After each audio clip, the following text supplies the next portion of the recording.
হঠাৎ একদিন বন্ধুদের মুখে শুনতেছি সেনাবাহিনী সার্কুলার ছাড়ছে, বন্ধুরা সবাই আবেদন করতে যাচ্ছে। আমি তখন এসএসসি পাস করে ইন্টারে ভর্তি হয়েছি। ভাবলাম আমি কি আবেদন করতে যাব, আবার ভাবলাম আমি তো গরিব ঘরের ছেলে, আমাকে কি 8-9 লাখ টাকা দিয়ে পরিবার থেকে চাকরি দিতে পারবে।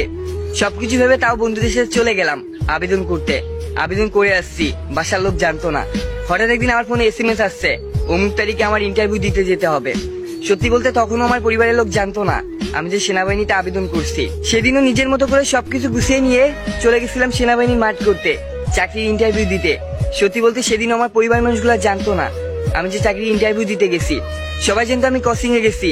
ঠিক প্রতিদিনের মতো 11টার সময় কোচিং শেষ করে বাসায় চলে আসবো। আর সেদিন 11টা ওভার হয়ে গেল। আমি সেনাবাহিনীর 11টা পদক্ষেপ গ্রহণ করতেছি। আমি জানতাম আমার আব্বু কল দিবে, তাই ব্রেক টাইমে সবার আগে যে ব্যাগ থেকে ফোন বের করছি। ব্যাগ থেকে ফোন বের করে দেখে আব্বু অনেকবার কল দিছে, তাই আমি নিজে আব্বুকে কল ব্যাক দিছি। আব্বু কল ধরার সাথে সাথে বলতেস, কই তুই এখনো বাসা আসলি না কেন?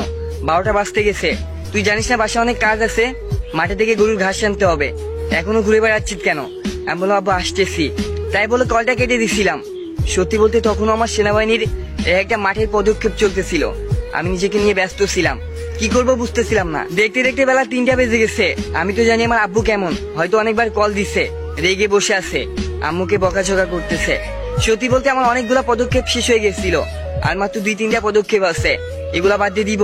আমি সবগুলাই টিকে গেছিলাম। লাস্ট ফিনিশিং আর 2-1টার জন্য আমি বাদ দিয়ে দিব, বাসায় চলে যাব। আমি সবকিছু ভুলে যেয়ে নিজের চাকরির উপর ফোকাস করলাম, ইন্টারভিউতে ফোকাস করলাম। সত্যি বলতে দেখতে দেখতে 5টা বেজে গেছে। বিকেল 5টার সময় যে জানতে পারলাম চাকরির সবগুলা পদক্ষেপ শেষ। এখন যারা সিলেক্ট হয়েছে তাদের নাম ঘোষণা করা হবে। সত্যি বলতে 5-6 হাজার মানুষের মধ্যে মাত্র 13 জন টিকেছিলাম। আর এই 13 জনের মধ্যে 3 জন বাদ দিয়ে দিবে, 10 জনকে তারা সিলেক্ট করবে। একে একে সিলেক্ট করার সবার নাম ঘোষণা করতে শুরু করলো। 6 জন পার হয়ে গেছে, আমার নাম বলতেছে না। আমি তো ভয় পেয়ে গেলাম, বাসে যে কি বলবো, এতক্ষণ কোথায় ছিলাম আমি। সত্যি বলতে 7 নাম্বার নামে যে আমার নামটা বললো, অনেক খুশি হয়ে গেছিলাম, আমার চাকরিটা হয়ে গেছিল। সত্যি বলতে অ্যাপয়েন্টমেন্ট লেটারটা নিয়ে বাসায় যেয়ে দেখে আব্বু রাগ করে বসে আছে, আমার উপর রেগে আসছে।